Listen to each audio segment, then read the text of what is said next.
Welcome to the Heavy Debriefings podcast. We are Josh Runquist and the Metal Faerie. A fun-loving metal couple that brings you the best in new music. What did you just make me listen to? As well as movies. 3 hours later, nothing of value was added. TV.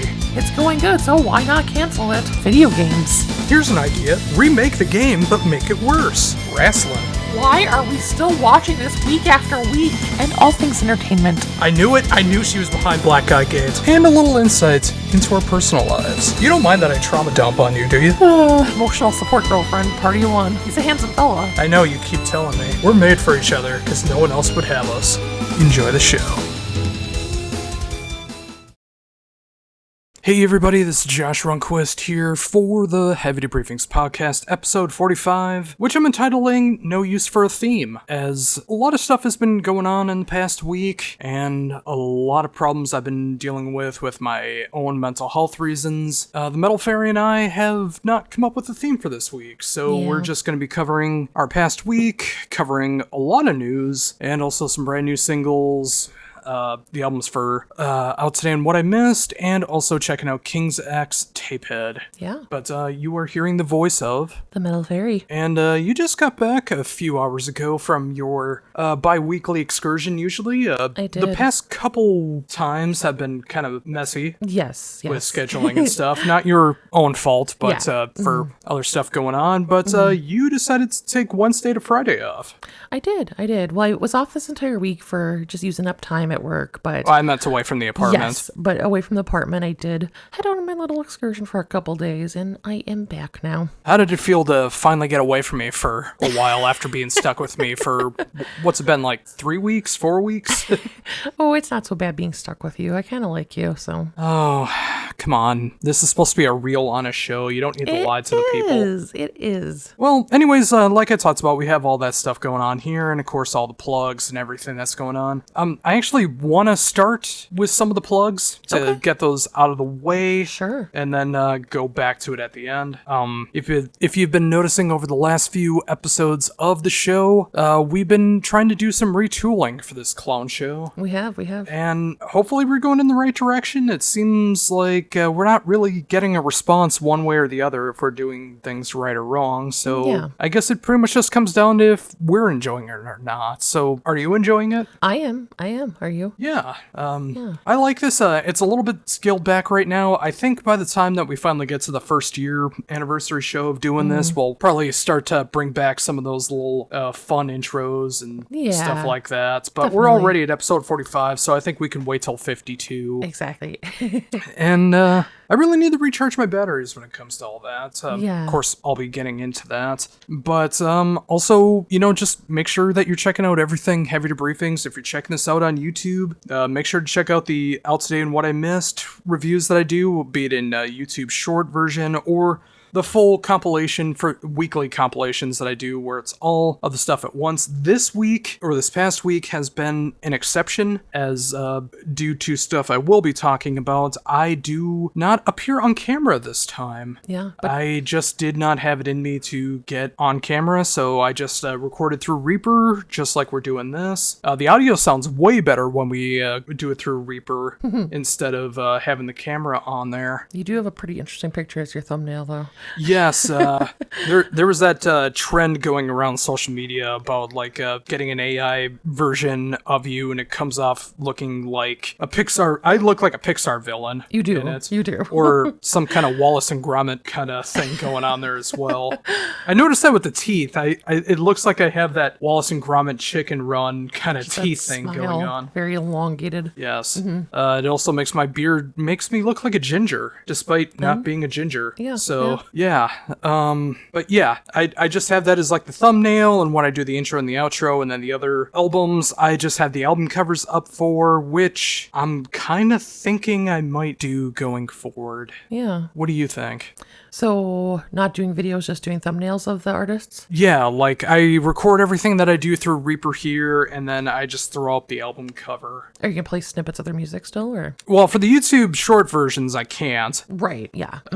Potentially, maybe throw the music in as well, but otherwise just like get right to the point, do the under a minute long review of the album, because apparently that's what everyone wants nowadays due to short attention spans. What do you think? I mean, I think it's something to play with.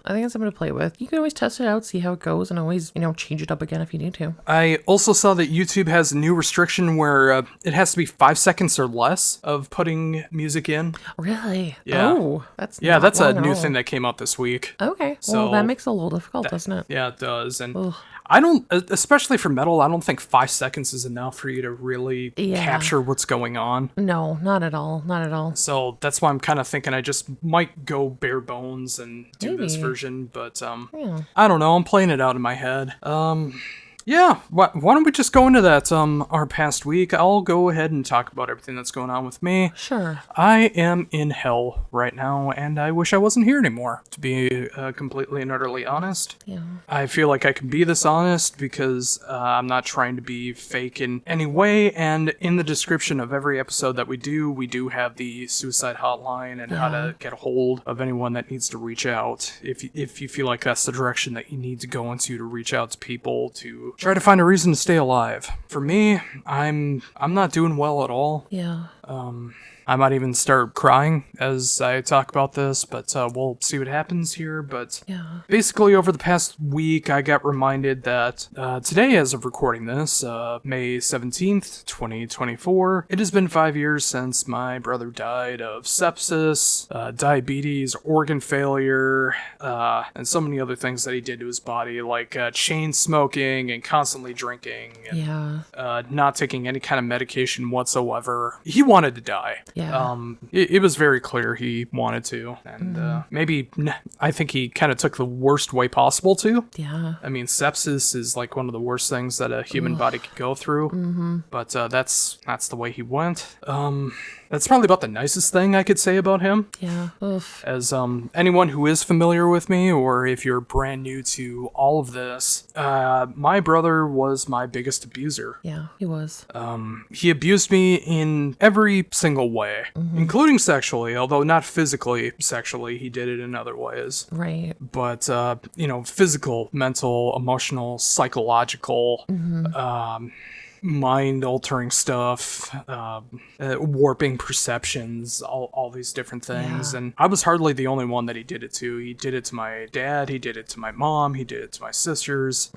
I mean, his fiancée, as he died, not long before he was sent into the hospital, he broke 3 of her ribs in a fight, just to show you the kind of person that he was. And, just from some of my earliest memories, he hated the fact I was alive. I think that was kind of just the biggest thing was, I don't think he actually wanted a younger sibling. Yeah. Maybe he had to deal with stuff with my sisters in some way, shape, or form, and that maybe had an effect on him, but he never wanted me alive, so he did everything that he could to try to get me to die. In fact, he tried for over 2 decades to try to get me to unalive myself, as we'll say on YouTube. Right. In fact, those were his last words, were trying to get me to do that. Well, not the last words he ever said, but the last words he said to me, which was about a week and a half before he died. Yeah. He was trying to get me to do that, and he wanted to do some things I can't mention on YouTube after I died. If you go to my Facebook, you'll see what he said. Yeah. I, of course, posted it and everything, and I've been struggling over the past 5 years because he hasn't been able to do anything new harmfully over the past 5 years. I mean, it's been half a decade. He's gone. He can't do anything new to hurt me ever again. Yeah. But what they never seem to mention when things like that come up is everything from the past still haunting you. Exactly. I still deal with so much trauma and PTSD from all of that. Depression for the way that my life lived and the way that he destroyed my life. And if I had any way to have some self-confidence as a kid, maybe I wouldn't be the sad sack that a lot of people know me for now. I've just been struggling pretty hard since, well, if you've ever checked out Something Gives with Josh Runquist, my mental health show, the original idea of the show was to be able to talk to musicians about how they deal with mental health. That's what I wanted the show to be. Yeah. It became a show about my struggles, Yeah. which I never wanted it to be. I wanted the first episode to be, but it eventually just became all about the problems that I had, because in 2019, all the crap hit the fan. It did. In all the worst ways. And I found out a lot more information about what my brother's done, what my dad has done, what my mom has done, what my grandma has done, and many other horrendous things that hurts way too much to think about, and many things I can't say on YouTube without getting banned. Yeah. But imagine some of the worst things that you could do to somebody, and it's probably covered there. Right. That's about the easiest way I can say it. Yeah. But I'm still dealing with all the trauma and PTSD, mainly from my brother. Like, I also include my dad and my mom, a part of my 3 biggest abusers. Yeah. But my brother had the biggest portion of the pie, if we're using a pie chart here. Yeah.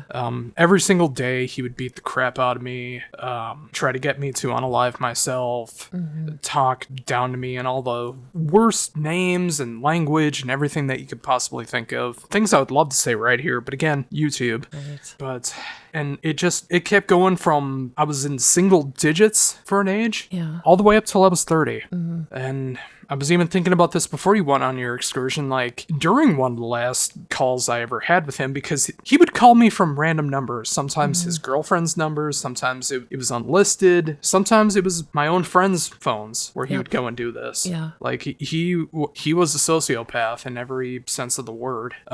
He threatened to break into my apartment and unalive me. Were you around when he did all that? And he talked about like hiding in the shadows and stuff. Yeah. Wait. Yeah. Yeah. Yeah, I heard a lot of the things that he said to you.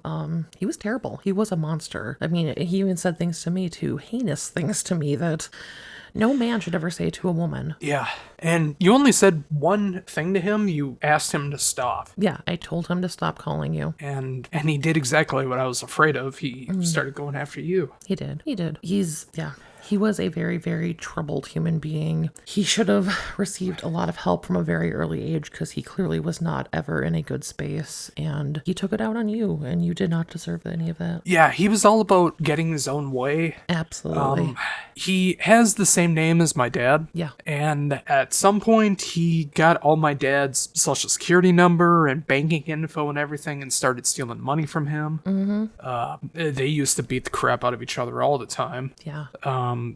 There's so many things. Like, Oh yeah, he's everything that I'm talking about here, that is just like the description on the back of the book that I could write. Yeah. It's not even going into all the details that I could, but it was every single day from my earliest memories to when I was 30. Yeah. And the pain has never really stopped because I just wanted it to. Yeah. But now that it's been 5 years and he hasn't been able to do anything new Yeah. to hurt me, I'm still just that sheltered little pound puppy that got abused by his owners. And when you go to a kennel and you see them just hiding and whimpering in a corner, Right. that's me.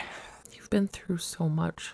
And his effects still hurt me to this day, and even though he's not physically doing it, my mind still feels like he's controlling me, like he's haunting me beyond the grave. It's like he kind of put these bars around you of like what you're allowed to think when you were so young, and it's hard to break out of that. It's also why I have little to no respect for myself, to be honest. I mean, I don't give myself enough credit for everything that I've gone through.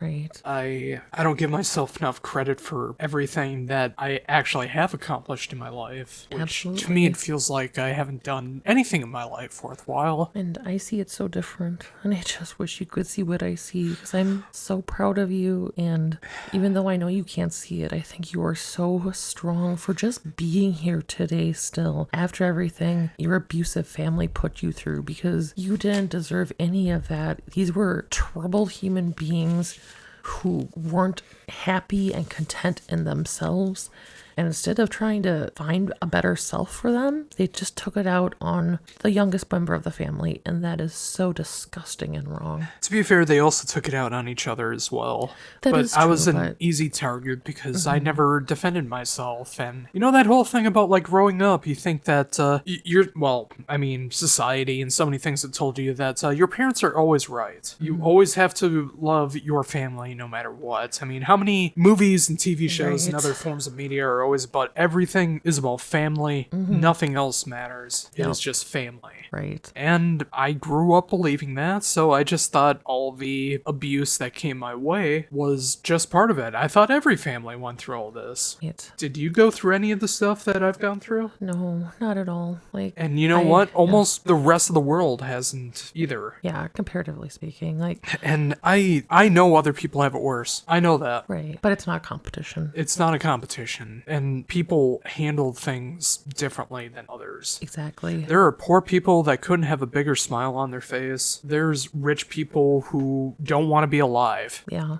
Every kind of person has every kind of emotional state. exactly. And everyone handles things differently. I hate when everything just keeps getting compared over and over. We are all individuals. And I had no one to even go to talk about any of my problems because my elementary school did have a therapist. It was like a school psychologist. Yeah. And I went to her a lot and she never found an issue. She thought it was just, oh, you're afraid of making friends. Oh, jeez. Well, one, she was right. Right, sure.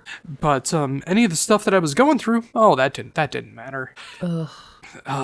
After I took the first attempt of my life when I was day before I turned 12, I distinctly remember being in the doctor's office, telling my story, and my mom saying it was lies. Of course. So I never got the help that I needed when I probably needed it most, because when you're going through all those body-changing moments that are going on, like Yeah. not dealing with the stuff in your mind is always going to affect you in some way, shape, or form. And Yeah. it can ruin you for the rest of your life, and I really feel like that's what's happening. So, just like every podcast that I do, every review that gets seen, every interview that gets checked out, I feel like none of it matters Yeah. because I can't see the worth in myself on why anyone would want to check out anything I do. Now, I know that's not true Yeah. because, like, even the YouTube page got over 300,000 views, Yes. which It's is an amazing. amazing thing. There's bands I love that don't even have that. Yeah. But my mind won't let me accept that. Right. I see that it's there, but I can't accept it. Like how a lot of people look at religion, like, oh, there might be a God, but I don't see him, so I don't believe it. Right. And there could be truth to that, there could be false. None of us know because none of us have ever died and come back to tell the tale. That's Right. not how that works. Yeah. But I've gone through so many different things over the past 5 years. Yeah. Trying to better myself. Medication, therapy, weight loss, exercise, changing what I do. Yeah. All of these things, and nothing's worked. Right. I still feel like I shouldn't be here. So that's what I've been dealing with this past week, is myself being so beneath the waves Yeah. that I don't even see where the current is anymore. I'm just so dark. All I see is dark around me right now. Yeah. And I'd love to be able to know what it's like to have my head above water one day. Yeah. So other than that, I've been playing Fallout 4, and I finally just finished that up right before I went to bed earlier today. What a transition. Yeah, playing the PS5 version. Only glitched out on me about 7 to 8 times out of almost 150 hours, so, that could have been a lot worse, but it was really fun going all the way back through. I know for a lot of people who enjoy Fallout 4 is, like, the least receptive one, except for Fallout 76. Yeah. I know all the love is for, like, Fallout 3 in New Vegas, but I enjoy 4. Yeah. And if they ever do remasters of 3 in New Vegas, I'm, of course, going to play those as well. So what have you been up to as I try to wipe away all the tears and try to get back into my radio form? Yeah. So, I mean, obviously, I just want to say how much I love you and I care about you, and I just wish I could make you smile and make this all better. And that's just it, though. Yeah. I don't think there's anything Right. that can make that happen. Yeah. I can't receive something. I don't think anyone can say It's not a switch. anything to make it work. Yeah, it's not a switch. Yeah, It's that's not the hard that. part. It's not the Krusty Clown doll I'm still waiting for September know, to get, where I know. you switch it from evil to good. Yeah. If only. I'll check your back later, though. Yeah. If it was that simple, I would have had you change the switch already, or I would have tried to do it myself. Oh, but definitely. I know the answer lies within me and trying to get past it. Problem is, I don't know how, Right. and every means that I've tried to has not worked. Let's try to get more positive here. What have you been doing this past We'll week? turn it around a little bit here. So, obviously, I've still been playing Skyrim because that is just my comfort game, and that will never change. Nothing really to report with that, though. While I was on my excursion, I did catch up on some of my phone games. I played the last episode of Love Island, the game, which was the reunion show. There really hasn't been a reunion, so to speak, with the other seasons. Like, there's been some seasons that had, like, kind of a new mini season after the fact where, like, everybody came together for some kind of excursion or whatnot, but not like an actual reunion. It was absolutely horrendous. It was just the worst storytelling, and oof, it left a very bad taste in my mouth, as well as all my fellow Redditors in the Love Island forums.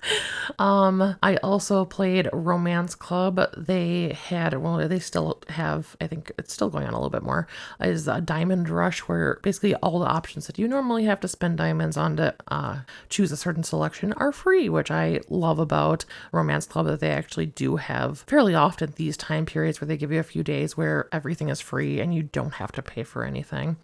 So I caught up on a few of my games there. I also watched the part 1 reunion of Vanderpump Rules. Not a whole lot to report there. It was way tamer this year so far anyways than last year, when there was all the drama with Ariana and Tom and the cheating and all that stuff. So yeah, we'll see how the part 2 and part 3 go with that. And then finally, just in the name of turning on some mindless TV the past couple days, there is a channel on Tubi, I believe it's on Tubi, where they play Real Housewives like nonstop. And back in 2010, there was one season of Real Housewives of DC, and I did watch it back in the day, but that was playing, so I decided to just sit back and watch all that again, have it on in the background. And after I finished watching it, I was doing a little sleuthing as to where people were now, because again, they only had one season, so I was just curious and whatnot. And you may remember this from the news back in the day around that time,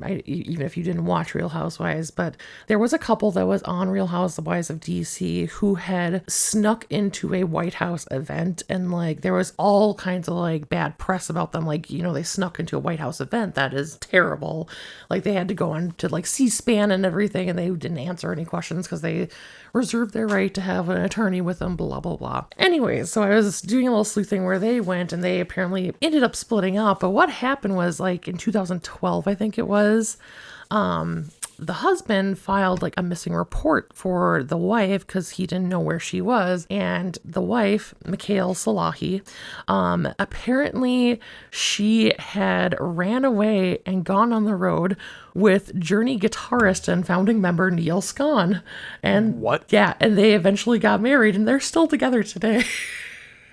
I don't know if I ever heard this and forgot about it, or if I just never heard about this, but I thought that was so hilarious. She like runs like a dual Instagram for them, and like it's... Who cheated? What do you mean? They have a shared Instagram account? Oh, yeah. Who cheated? Well, he has his own too, so it's a weird situation. But yeah, apparently they dated back in the 90s at some point, and then she ran off with him, left her husband high and dry. Well, I guess it's true what Journey said. One day love will find you. Yeah, apparently this is like his 5th marriage. I was looking him up too. Well, that wheel in the sky just keeps on turning, doesn't it? It really does, doesn't it? But outside of that, we did a little watching of movies this past week. Yeah, we actually spent more or less about 30 hours watching the brand new Planet of the Apes movie series. We did. We watched the first 3 on Disney Plus because they you can now watch Hulu stuff on Disney Plus if you have an account through there. We thought it was just on Disney Plus, but it showed up. It showed up on Disney Plus, but technically it was through Hulu. Yeah. Pretty soon it's just going to become one app at some point. I'm sure, yeah. But yeah, we watched all 3 of those. What did you think going into this? I was curious. So I had previously seen, what was it, 2001, the version with... The one with Marky Mark. Yeah. Yeah. I had seen that one. So I didn't know if it was going to be similar to that or... Yeah, I was just curious, like, how campy it was going to be, like, where the storyline was going to go. Is it going to be anything similar to the original series? Yeah, just a lot of curiosity, I would say. And, it's kind of weird because considering all the things that you're into, you're not into camp. Not for the most part. Very Like, rarely. it's a certain kind of camp. Yeah. Like, it's got to be like Rocky Horror Picture Show kind of camp. Yeah, that's true. Otherwise, you're just not into it. Yeah. Like, 1966 Batman, you'll never watch. Yeah. I don't even know if you'd want to watch the original Planet of the Apes because of the rubber suits and all the stuff that's going on there. Possibly. But once you hear the dialogue and stuff, I don't think you'll necessarily be into it. Yeah. But this is a very different take on it. Absolutely. Yeah, like I was surprised. If you haven't watched these and you don't want to know about them, skip past this part. But I was surprised, like... Well, I think you can do an overview without doing any spoilers. That's true. I was surprised how much they went into the actual backstory of it. Because I didn't know how much they would get into that. If it was just we were already going to be in a world where apes were, talking and civilized and all that stuff, or whatnot. But they really did get into the background of it and the evolution of like how things come about or devolution. And it's just a lot more slower moving than I thought it was going to be, not in a bad way, but just like they're taking a time going through, all the years, showing how things progress. Yeah, and if it's up to the ones that are creating this series right now, there's going to be 9 movies. And we watched the first 3, again on Disney Plus, and then we also saw Kingdom of the Planet of the Apes, which is currently in theaters right now. We did. It's been 7 years in between War of the Planet of the Apes and Kingdom of the Planet of the Apes. A new director, new kind of stuff going on. What did you think? I mean, it's less time than Star Wars, at least. So there's that, I guess. That is true. But no, I liked what they did with Kingdom. Again, I liked the story. I liked how it really got into like how things were in the world at that point and stuff, and like it made you care about stuff that was going on. Throughout all the movies, I would say like you definitely have emotions involved, and like it's very sociological. I mean, there's so many things that you can compare the wars, the everything going on in this world to things going on in our own world today. Yeah, and they did that back in the original series of the Planet of the Apes as well, just a lot campier. Yeah. And, now it's a more dark, gritty, serious take on all of it. Granted, there's still some great funny moments throughout it. War of the Planet of the Apes has a lot of great funny moments in there, and one particular character that just, it's... I wouldn't say it's like fourth wall breaking, but it's like, he kind of takes the seriousness out of the situation, which it kind of needed. Like, you needed something to counterbalance all of the seriousness and heaviness that was going on throughout all of it. But when you're talking about, like, human and ape slavery, you kind of need a character to get some giggles out. But I think it's nice because it's an ape character we're talking about. We'll give that much away. It's nice because I feel like it shows how much apes are like humans, because there's always one of those crazy humans too, Oh, absolutely. And you did such a good job doing his voice, by the way. Yes, I did. Yeah, if you're not familiar, I've brought it up on the show before, but I usually don't do it on air. Yeah. I can do a lot of different voices. Absolutely. I am a very good impersonator. That is one thing I can say about myself. Probably from all the TV I watched as a kid, as the TV was my real parents. Yeah. As a lot of people of my generation, but that's a whole different discussion. But I've learned to be able to mimic and impersonate a lot of different characters, come up with my own characters, do all these types of things. So when I hear a voice I know I can do, I can usually go along with it and just do what I try to do every day and make you laugh and smile. Yeah, and if you do watch War, you'll know the character when you see him. Let us know if you think that he has a little bit of a Minnesota accent, because you went full on like Minnesota Scandinavian with him. It was hilarious. I sure did. And I don't think I have a Midwest accent. I don't know what kind of accents I have. It feels very flat. Yeah. Maybe there's some words that I say that might hint at it, but I don't do all of the Minnesota accents with the hot dish tater tot casserole and going up and drinking some Lineys and going up to Thunder Bay. It's like, I don't think I sound like that. No. But I can do that. Yes. But there's one character that really has like that deep Midwestern accent, and I was able to, I think I pulled that off pretty well for you, the way that it was done in the movie. Yes.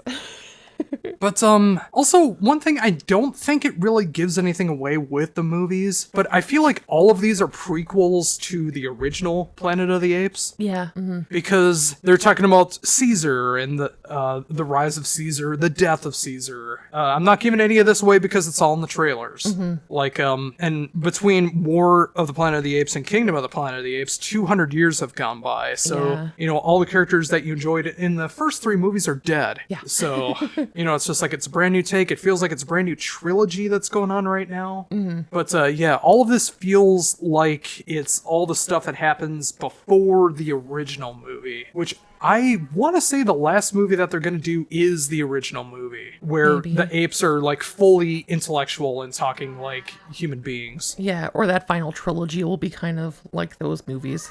Yeah, well, that's your take. My take is that the last movie will be the first movie. Okay, that makes sense. That's just me anyways. Yeah. Apologies if you hear some kids screaming in the hallway. We can't really do anything about that. But also, with Kingdom of the Planet of the Apes, our local movie theater had some really good quality posters. They did. That we had, like those movie theater posters. Yeah. Not those really cheap, chintzy ones, but it feels like stock board ones. They're and nice. We picked up a couple of those, and that was really cool to bring back. Agreed. We have a little memento. All right, so here we are with the news. The news. I've made a joke that over the past few weeks we've been doing so much news that this might just be the new focal point of the show, where we talk about music and music-related news and other stuff that piques our interest when it comes to the news. Exactly. Trying to stay away from the political stuff because we're going to be getting enough of that in 2024. Yeah. Oof. But, we got a whole heck of a heap of news, pardon my French. So what are we going to start with? Let's start with some gaming news. So first up, Rockstar has announced that GTA 6 will be coming out in fall of 2025. Unless it gets pushed back again, because they did that many a times with Grand Theft Auto 5. Mm-hmm. Like, that was supposed to be out much sooner than it was. Yeah. And now it's been almost 13 years. It'll be when that comes out. That's crazy. I mean, it's going to be 12 years if it doesn't get pushed back, but it's very likely it could be 13 years. Yeah. Since Grand Theft Auto 5 came out. Uh-huh. Which came out on the PS3, 4, and 5. And if they have it their way, it'll also be on the PS6. Of course it will be. What are your thoughts going into this? I mean, I'm amazed they announced it for that soon. Like, I mean, I do think it'll probably get delayed again, like you said, but I'm excited. I love GTA. Vice City was my favorite, but I like some of the others as well, and I'm just excited for everything that it has in store. But the real question is, how are you going to play it? Well, that is a good question. I mean, my hopes are that it'll be on the next version of the Switch. But if it's not, then I'm just going to have to give it in and play it on one of the systems we have. I can't imagine you doing that, though. I know. And before anyone's wondering, like, what are you talking about? Why don't you just play that on the PlayStation or Xbox? Not PC, because that's going to be coming out a year later. Yeah. But why don't you just play it? You have a PlayStation, you have an Xbox. Why don't you just play it on there? She gets motion sick. Yeah, I do. Like, those little warnings before the games where it says that you can get sick from playing this game? She's one of them. I am. And I'm not. Yeah. And I am always for the bigger the screen, the better. Yeah. Like, I want one of those giant 98-inch TCL TVs that are going to be under $1,000 pretty soon. Right. I want one of those. Oh. And you can watch movies on there just fine. Mm-hmm. And you can look away sometimes. But if you're trying to play a game, Yeah. you get dizzy and sick. I do. Or maybe I'll just hook up one of the systems to one of my low monitors. You have an ultra-wide monitor that you do. use for work. I do. I could use that. That'd be a little bit better.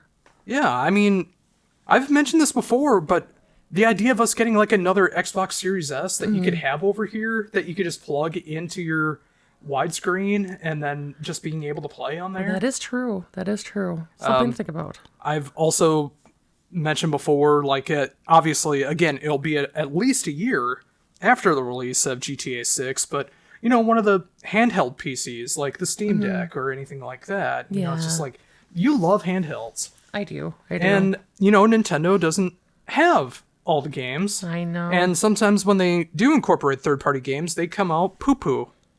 That is true. That's why you haven't bought the Batman collection yet, because you're Yeah. waiting for them to fix it. Yeah, and then some of them are only available cloud-based, which, no. Yeah, like, you need an internet connection to play a single-player game. Oh, and we'll be talking about that shortly.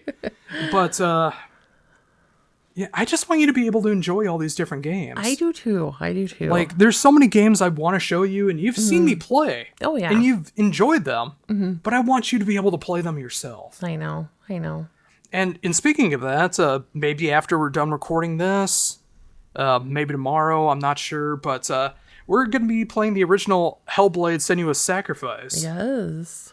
In preparation for Tuesday, where Hellblade: Senua's Saga will be coming out. Yes. And with that kind of name, it makes it feel like it's the second game in a trilogy to me. Right. I feel like there's going to be a third game to wrap everything up. It would make sense. For anyone not familiar, it's about being in the Iceland area in very, very old times. I don't remember if it's like specifically what year or anything, but you know, it's before. It's like primitive man kind of stuff that's going on. But the lead character, Senua, is dealing with psychosis.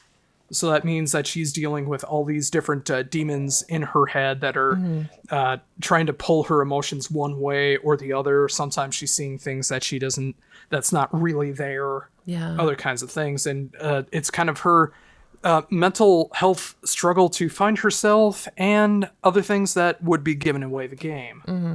And of course, there's some amazing music to it too. Well, that'll be in the second game. Okay, is that the second? Yeah, Hyalong has done the soundtrack to Hellblade 2, so I think that's gonna be really cool to see. Yeah. I really enjoyed the first game, but we need to go back and play it so you know what's going on with it. Yeah, I only loosely paid attention to part of it.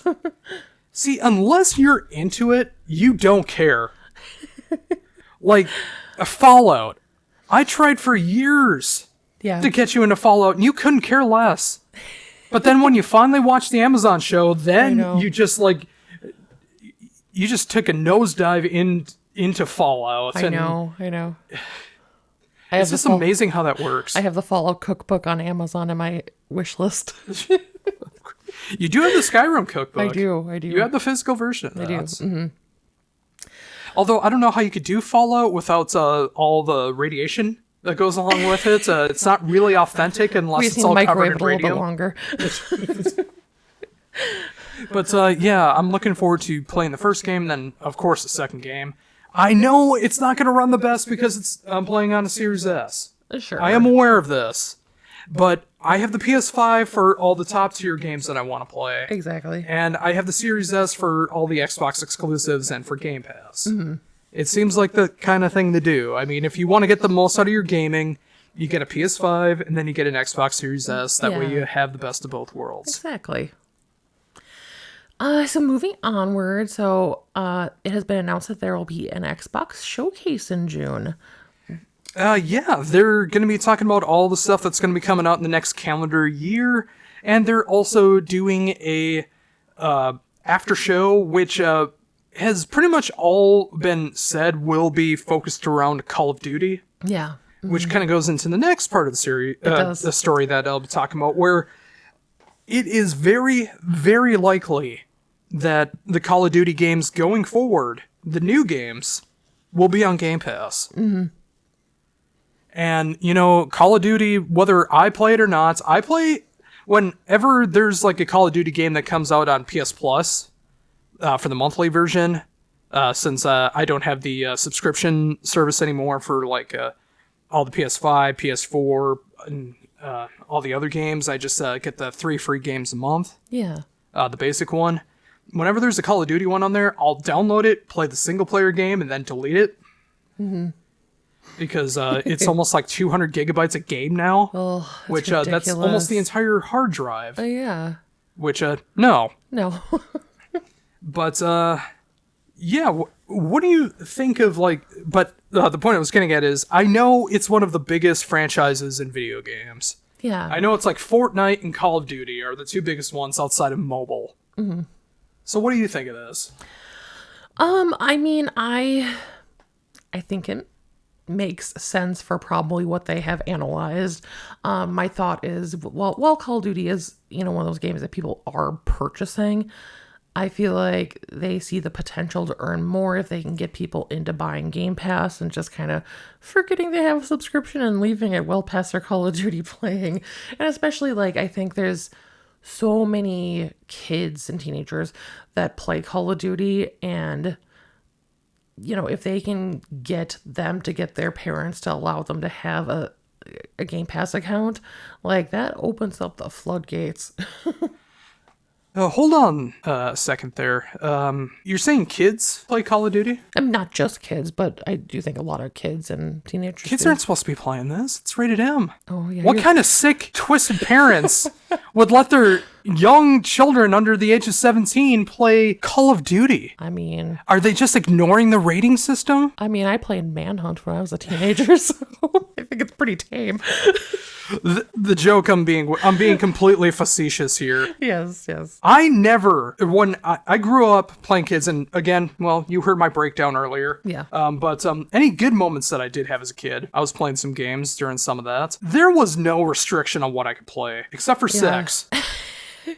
Which is so weird. I can mutilate bodies in a game. Yeah. Vividly. Just like Mortal Kombat 4 on Nintendo 64 was super bloody. I mean, it looks terrible now when you look at it. But it was super bloody with all the fatalities and all that stuff. But if there was one single booby, I would never be able to play that again. Yeah. I had no restrictions. It's just the weird thing that goes along with that. And yeah, you were watching horror movies when you were what, 2, 3? Yeah. I mean, I remember when I was single digits, I would go into the movie, local movie rental place on my own. My mom would be in the car, and I'd rent Faces of Death and all kinds of stuff. I don't think she really realized what I was watching, but there was no restrictions set up. So I don't think your mom would care either. I don't think so either. I mean, as long as I handled it okay, I mean, yeah. What's the big deal? Yeah. And obviously there are some exceptions, but I think we're both of the full agreement that media cannot warp your mind the way that people think it does. There's already lawsuits about Grand Theft Auto 6. Mm-hmm. And look at how many lawsuits there have been over Grand Theft Auto 5 about how violent it is and how it's warping children's minds. Oh, their minds need to be warped already. Exactly. And if you listen to the beginning of the show, it's not from media. Sometimes it comes right from under your own roof that warps your mind. Yeah. Sorry I keep bringing it back to that, but it's realism. So is there anything you're hoping to see out of the Xbox showcase? There's many different things I'd love to see. They're hinting at a new Doom game, which would be great. They've been teasing Fable for more than enough time, and I think that would be your new favorite game if they do it right. Yeah. Because it's like a sandbox, open world fantasy game where you start off very little and it goes through your entire life. Yeah. And you get to make all these different choices and all this different stuff. It just feels like it'd be something for you for that fantasy side. Yeah. Even though they've already said that it's not anywhere, I don't even think they began production on it. Mm-hmm. But I'd like to at least hear something on Perfect Dark. I was gonna say that one. Yep. Yeah. Mm-hmm. And now that they own Activision, why don't you bring back some of the I mean, you're canceling studios left and right, so why not bring back some IPs? Yeah. Bring back True Crime. That was an Activision series. I would. Bring back True Crime to try to compete with Grand Theft Auto. I would just be the happiest camper in the world. I loved True Crime. Which one was better, LA or New York? I love both, honestly. Like, both had their quirks, and I loved it. And there is a game I do have on PS4 called Sleeping Dogs, which is kind of like a spiritual successor to the True Crime series. Yeah. Where it takes place in Hong Kong. But it's basically all the same ideas as True Crime. So that might be something of interest for you at some point. They also have a metal station on there as well, too. Nice. Oh, and yeah, of course, that's just going everywhere around here. Square, since we're talking about that with Square Enix, the Sleeping Dogs had that. But now it's an Activision thing.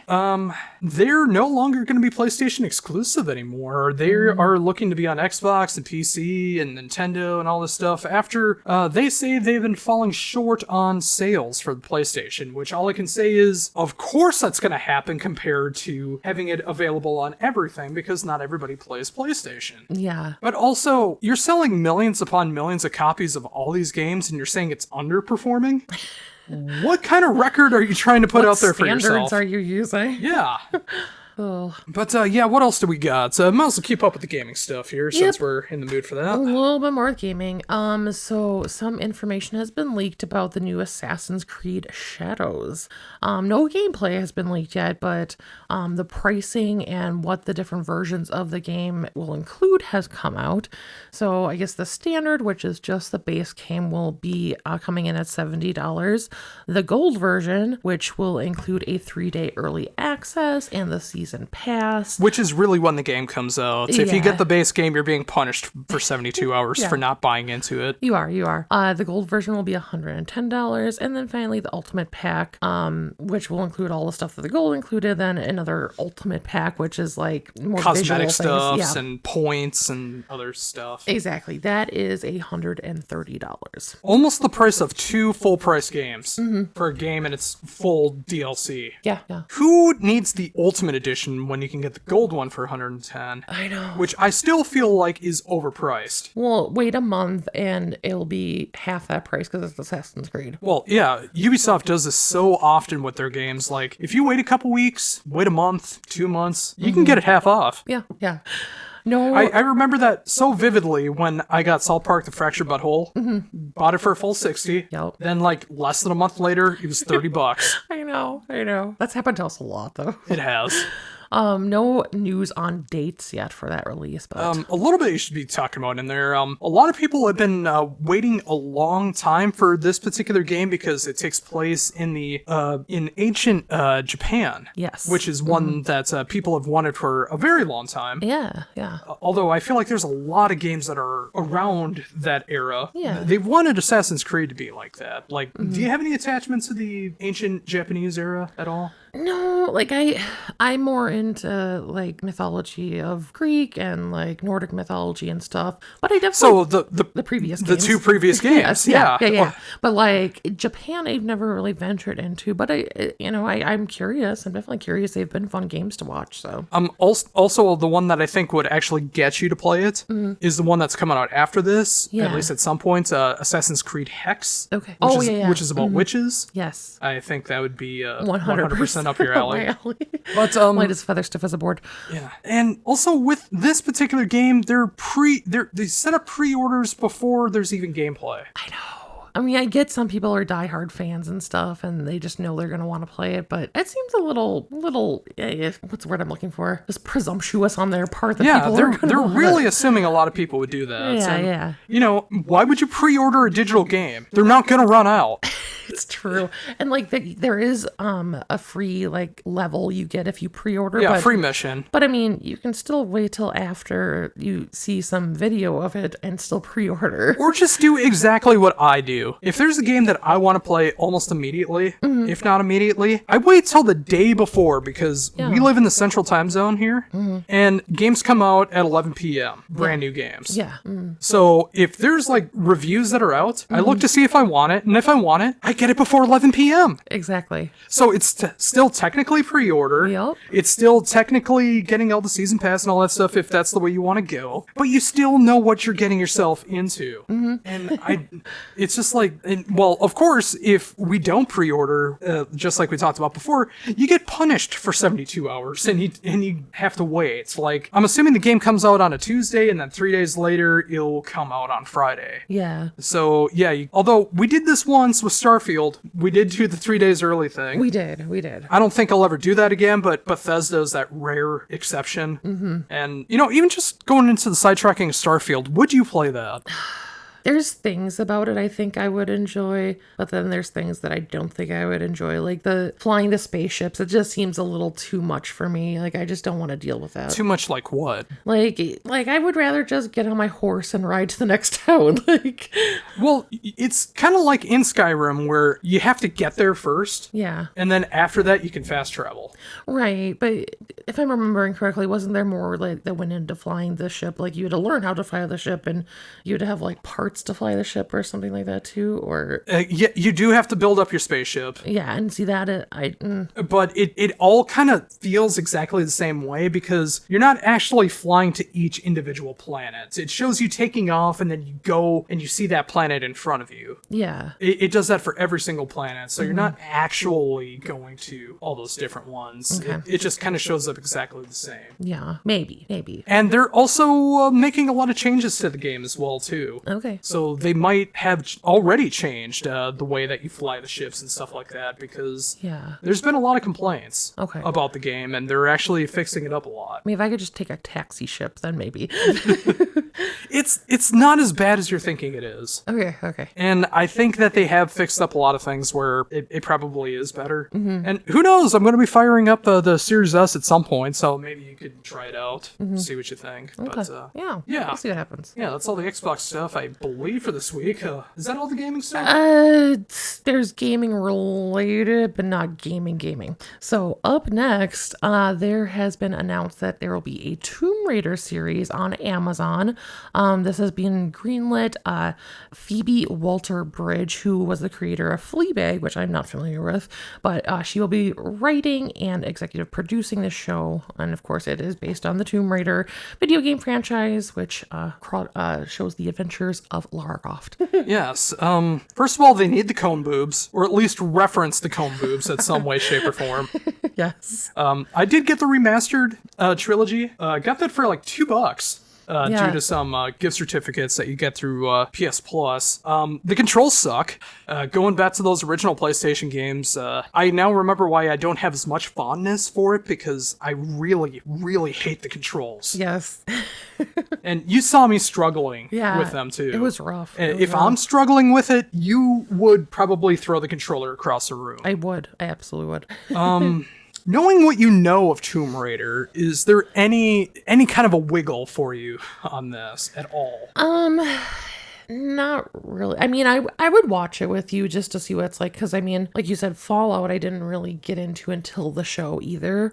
So I'd give it a whirl, at least, the show, but I don't have like any kind of preconceived excitement for it or anything. Well, there are 2 series of movies out there, one with Angelina Jolie, and then one, I don't remember what the new series was all about, but I didn't care about any of them. Yeah. The only thing I really remember about the Angelina Jolie one was, I remember this one really perverted kid on my school bus who was just excited to tell everybody that there was a shower scene with her in Tomb Raider. Keep in mind, this is a PG-13 movie, so you're not seeing anything. Right. And it was a short little clip that you saw in the trailer. How old was this kid at the time? Oh, God. He had to have been like 3-4 years older than me. Well, how old were you? Well, it was like early 90s, 2000s, so if I was like, say I was 10, he was probably like 14. Oh, jeez. Yeah. So just getting that excited by the trailer and seeing her like half a second, and probably the stunt double of her, not even her. For some reason, Joseph from King of the Hill just came to mind. Hey, Bobby, we should go to the mall, look at the mannequins, and stare at them. Right. I'm going to touch her neck. Oh. Do you think she can feel me breathing behind her? Yeah, for my own thoughts on this, like, I think it would work better as, well, they already tried it twice with the movie series, and it feels like it's more of something like that than an actual TV show, in my opinion. Yeah. But from what I understand, neither movie series really worked. And of course, the big thing going on here is like the person that you mentioned that's doing the writing and directing, all that stuff. Apparently, all the stuff that she does is what the right likes to call woke. Oh, okay. Okay. So people are just saying this is just going to be some woke media trash of a show. Which I still don't think people understand what woke means. No. And I'd rather be awake than sleeping. Yeah, me too. Me too. What else we got? Moving onward, Daredevil Born Again will be released in March 2025. So this Disney Plus series will see the return of Charlie Cox's Daredevil, and also several of the other Marvel characters from the Netflix series. Including Wilson Bethel's Bullseye, Deborah Ann Wool's Karen Page, and Eldon Henson's Foggy Nelson, and of course Vincent D'Onofrio has had D'Onofrio and will be playing Kingpin yet again. I don't know if there's anyone listening to this that gets that reference. No. If you do, You're a friend of mine. you're one of us. It was originally going to be 18 episodes, Wow. but okay. it has been cut down to 9, Okay. which I think is smarter. Yeah, that makes sense. It would be like 18 hours otherwise, Yeah. because it's going to be an hour-long show probably, or Yeah. or 44 minutes, whatever. Obviously it's closer to that than a half hour. Yeah. Mm-hmm. But Bob Iger, who's now in charge of Disney once again after stepping down for many years, has come back and has said that he is putting the kibosh on all of the unnecessary Disney IP. Yeah. So Marvel, so much of it has been scaled back. They're like doing like 3 or 4 movies a year at most, 1 or 2 TV shows at most a year. Yeah. And I think that's been needed for a long time, because ever since Endgame, I just feel like there's been too much Marvel stuff. And not good Marvel And stuff. not good Marvel stuff.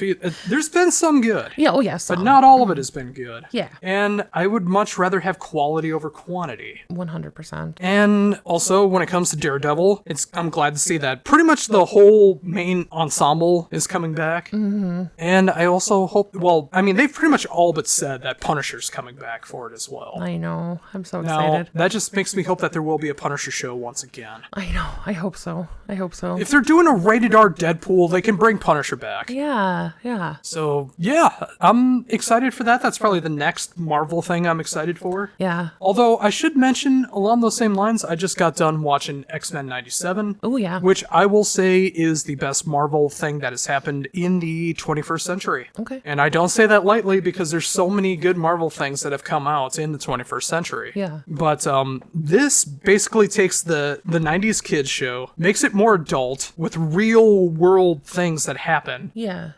So much talking about, finding your own gender, your own sexual identity, your place in life, racism, sexism, all these different things through the X-Men veil. And they have so many gut punch moments that happen throughout it. There's so many great one-liners that are just like some of the most cold-blooded things I've ever heard in a Marvel thing. Like, things that hit so close to real life. Yeah. That have happened in real life, and hearing it through the gaze of X-Men, it just feels like an absolute gut punch.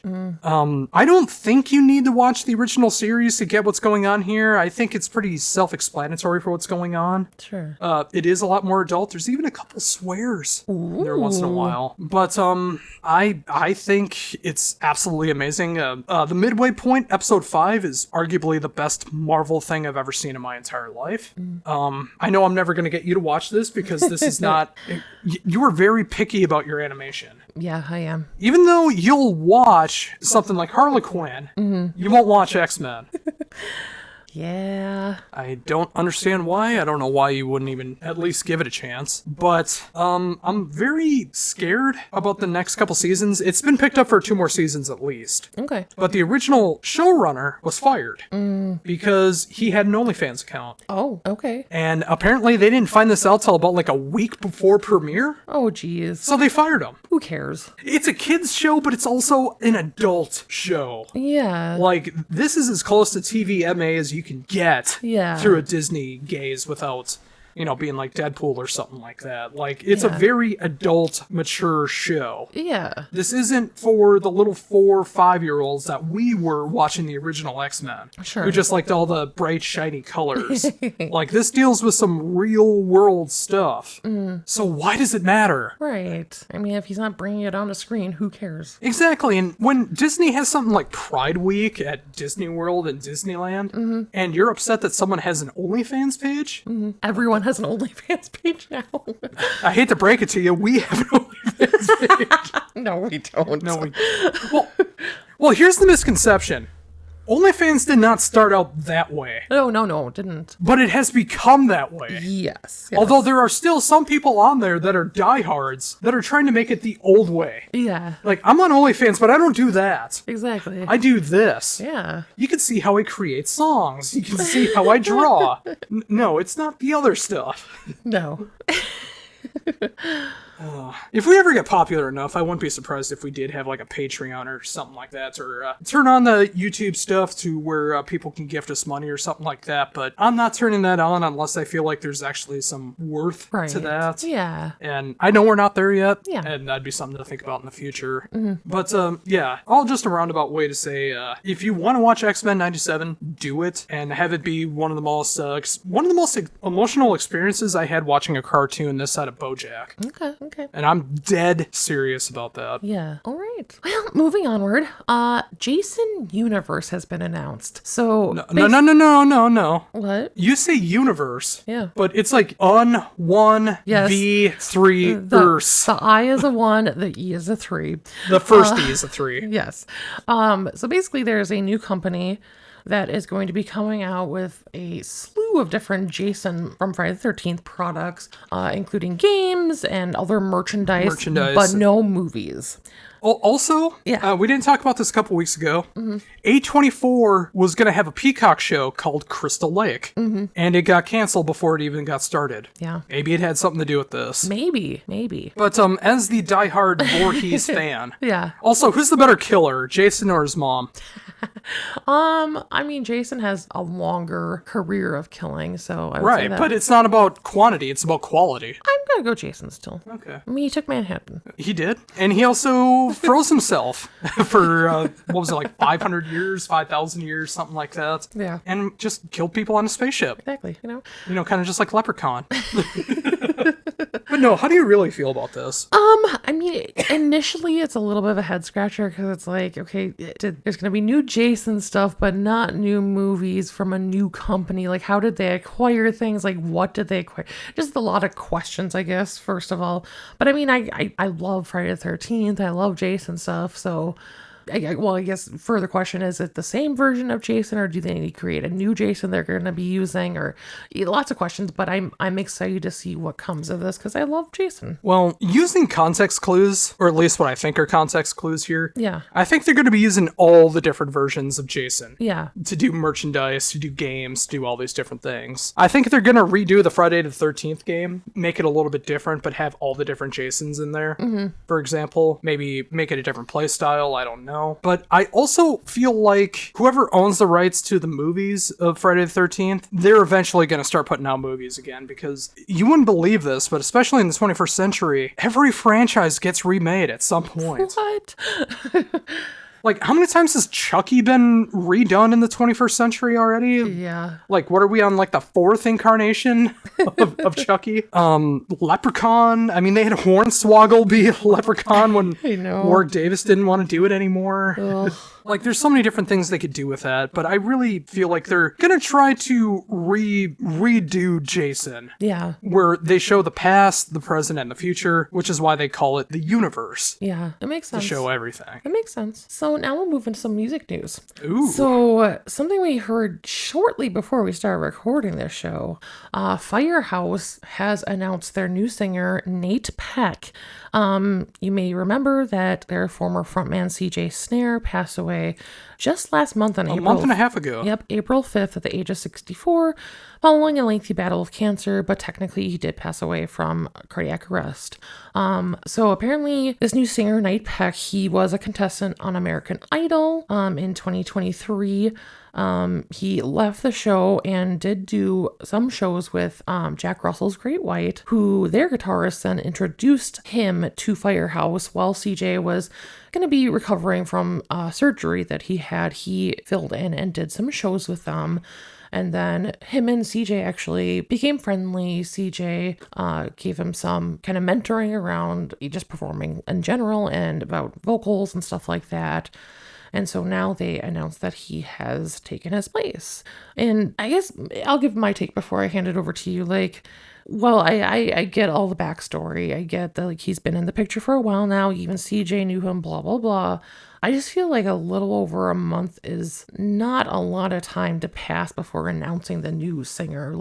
Sure, the writing might be on the wall, but give it a little more time. You don't need to get back on the road in a month. Give it a little time. Someone's going to play the bowling alleys. I know, right? What are they going to do? Fill it up with a cover band? That is true. That is where I saw them for the first time, though. And I saw them at the same place that I used to do cover band shows at. Yes. So what are your thoughts on this? I feel like this is the quite right approach, where it's okay, your lead singer died, the one that pretty much started the whole band. We're just going to immediately replace him and just continue on. We're going to say it's in his memory, but, we don't want to get real jobs, so we can't afford to cancel these shows just because someone died. Yeah. We need to get back out there. Yeah. It just feels a little icky, I feel like. It does, and I'm getting lambasted for having that feeling. And I still, it's oh, you didn't read the article that was about, for how I feel about how all this came together and it being a month and a half later, I don't think I need to read the article to feel like that's not good to do that. Yeah. I understand the circumstances. That's not the point. Everyone wants to make it that point, though. Exactly. Moving on, Amorphous has announced Tales from the Thousand Lakes live at Tavastia album and concert film. This will be coming out on July 12th of this year, and it is in celebration of their 30th anniversary of this album. And wouldn't you know it, next weekend will be 9 years since we saw that album live at Maryland Death Fest. We did. The only time we've gotten to see Amorphous was during Tales of the Thousand Lakes, the era of Amorphous you don't like. Well, I like that album, though. Well, you grew to like it, but you didn't like it back then. We talked about this in the car ride there. Okay. You were just happy to see them in any capacity. Well, you didn't care if it was the old stuff that or is not. That is true. You would have much rather have had them do the clean stuff, but... oh, sure. And then, at Maryland Death Fest, I don't think that's really going to go over so well. But once you know it, they did throw in one of the clean vocaled old songs as an encore for that. They did. But I'm glad that they're celebrating the album this way. Me too. It's crazy. It's been 30 years, but yeah, I'm excited to see that. Yeah. I was 5 when it came out. I was not. Yeah, I was 5. So I was in first grade when Tales from the Thousand Lakes came out, and it feels like some Minnesota band needs to do Tales from the 10,000 Lakes. That would be hilarious. Kind of like what Witch Taint did with the Ghost of, what was it? Ghost of, it was the Immortal album, oh yeah, I can't remember. I can't remember, Ghost of Midwestern Fires or something. It had to do with the Midwest. I probably shouldn't have brought that up since I'm talking out of my butt here. But if you've never checked out Witch Taint, if you want some black metal that is hilarious, go check that out. Sons of Midwestern Darkness. Yes, that's what it is. Yes. Just struck me. Yes, off of from Dark Throne, not Immortal. Yes. Yeah. Hilarious album. I wish there was a sophomore album. Amazing. Yeah. Maybe that should be a theme one time. Our favorite one album bands. Yeah. And they would all be Finnish goth bands for you, since all the bands came out around the time of him, and they never were able to make a second album. Well, some of that is changing, though. Some of that is changing because of nostalgia. Yes. Up next, Marilyn Manson appears to have signed with Nuclear Blast. Yeah. Thoughts? I'm surprised we're actually talking about this.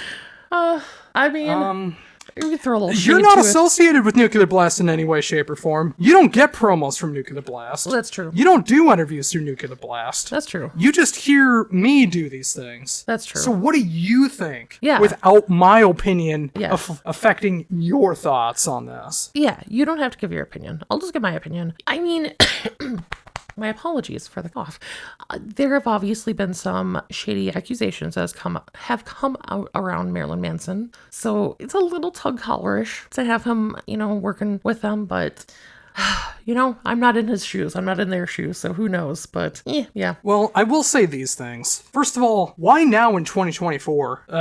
Anyone listening to this, has there been a Marilyn Manson album in the 21st century worth checking out? Yeah. Has there been? I feel like all of this is because of controversy. I feel like Nuclear Blast signed Marilyn Manson because of all the controversy. Hey, he wasn't found guilty, so why don't we capitalize on making money off of this controversy? Yeah. And let Marilyn Manson make a new album, hopefully make some new stuff for us, and maybe in the slightest bit, maybe there's some Marilyn Manson fans that would check out other Nuclear Blast bands that haven't before.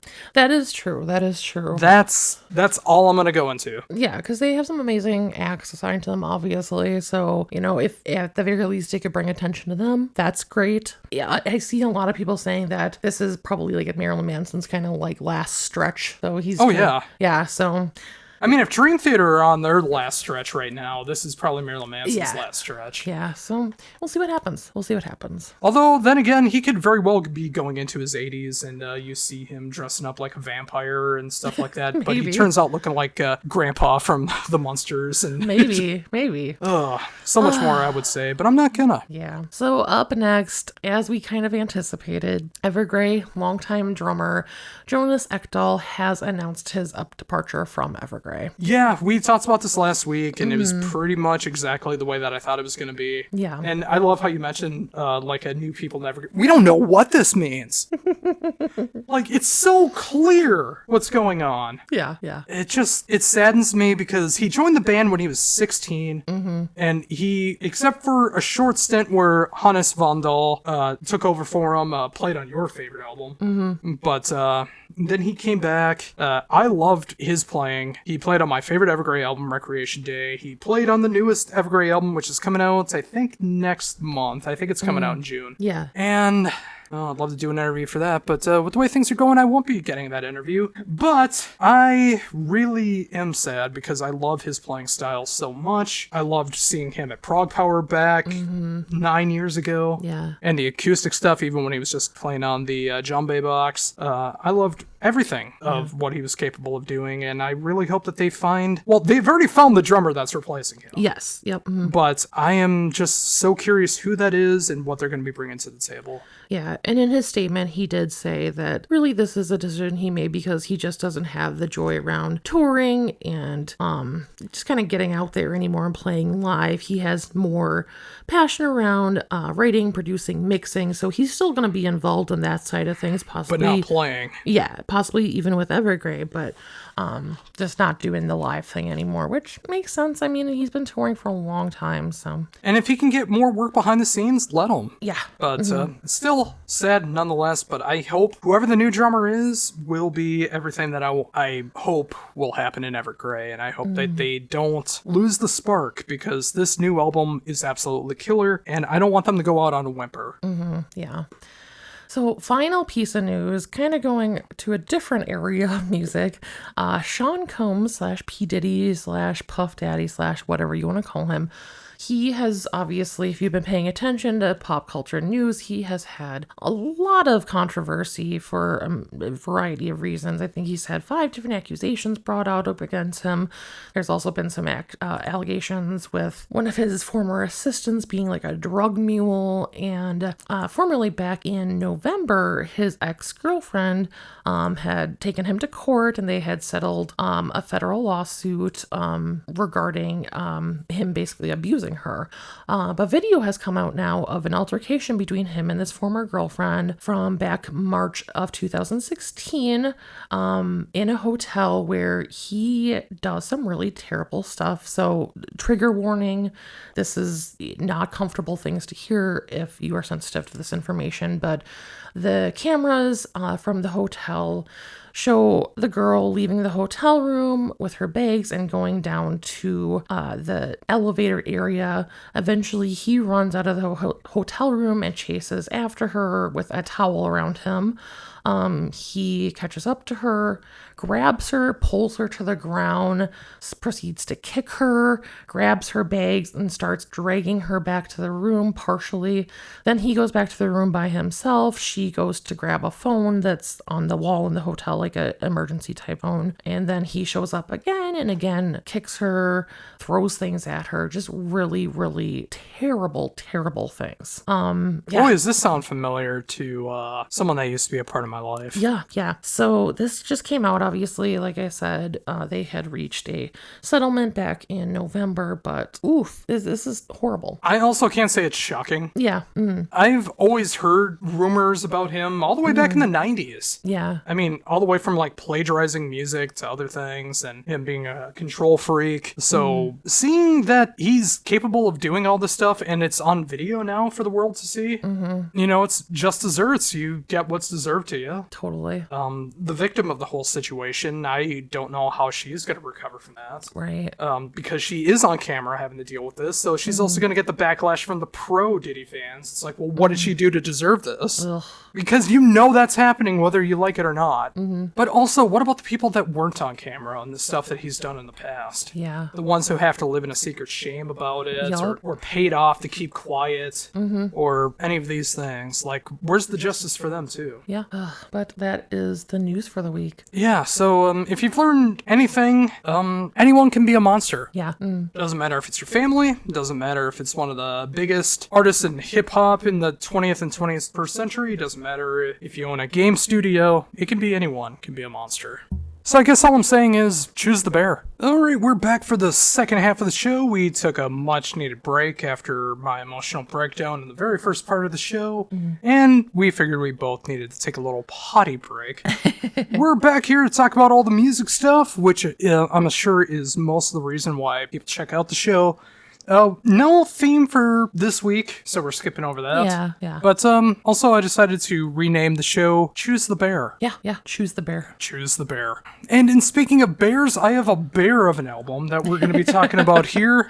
I see what you did there. One of my favorite King's X albums, which is really, really hard for me to do, and maybe sometime I should go through the entire King's X discography and rank all 16 albums at this point. We'll see. But until we get there, I gotta talk about the last album of the 90s era King's X and the last album of the 20th century, Tapehead. If you're not familiar with King's X, they are a Houston, Texas trio of Doug Pinnick on bass and vocals, Ty Tabor on guitar and vocals, and Jerry Gaskill on drums and vocals. How they came into a lot of the nomenclature or the pantheos of music is from the 1994 Woodstock where they played, which was also perfect timing for their album Dogman, which is usually regarded as their heaviest album and also the one that garnered the most attention for the mainstream crowd. But before and after this, no one really talks about King's X unless you're into it.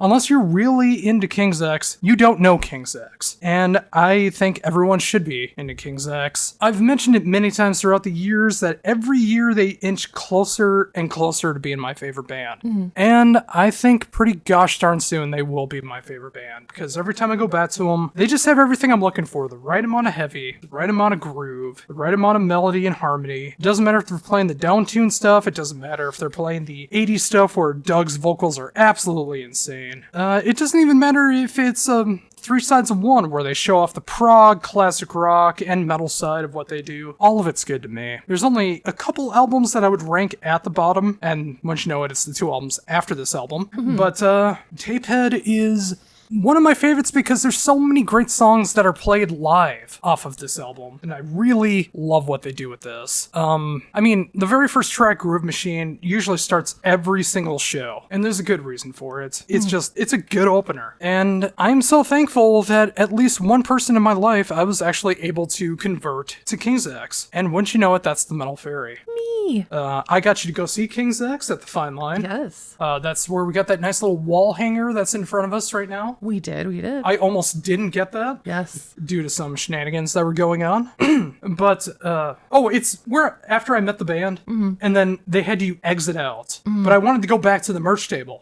They wouldn't let me. So I had to convince the security guard that I just wanted to go in, buy some merch, and leave. Yeah. I didn't think I had to buy the merch first, but whatever. Still got it. Yeah. I've seen them twice. Once in 2009 and once, what was that, 2017, 2018, something like that? Maybe. Yeah, I forget what it was. The last time they were in Minnesota. So I've saw them the last 2 times they were here. Yeah. And you enjoyed the show that you went to, but the bass made you sick. Yeah. Well, we were like right in the front middle, like right there in front of everybody. I was basically in a expletive level of Doug Pinnick. You were.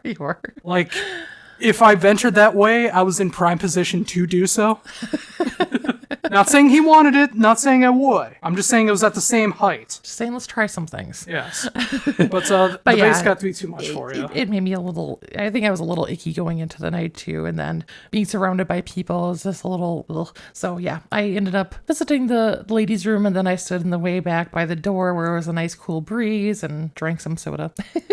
But what did you think of King Zack's live? They were amazing. Yeah. Obviously I had heard a little bit of them before we went, but he's amazing. His voice is amazing. Who's he? All 3 of them Sorry, sang. Doug.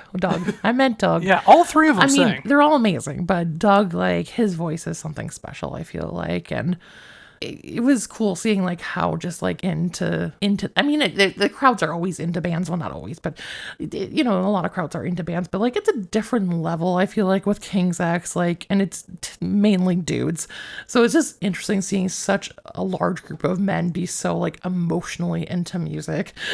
Well, Doug's an emotionally driven guy. That is true. Like one of the first openly gay frontmen in hard rock, prog, metal, all this stuff. Yeah. I mean, I mentioned it last week on the show, but I'll bring it up again. I put Goldilocks on a little burn CD for you, mixtape for you. Yes. And I know that's still one of your favorite albums, at least up until you heard Tapehead. I don't want to know what's going on with it yet until you start talking about it. Yeah. But I did put Goldilocks on there. Yeah. You know, aww. But and they played it live, even though Doug doesn't sing it live. Yes, but everybody else sings it for him, so it's okay.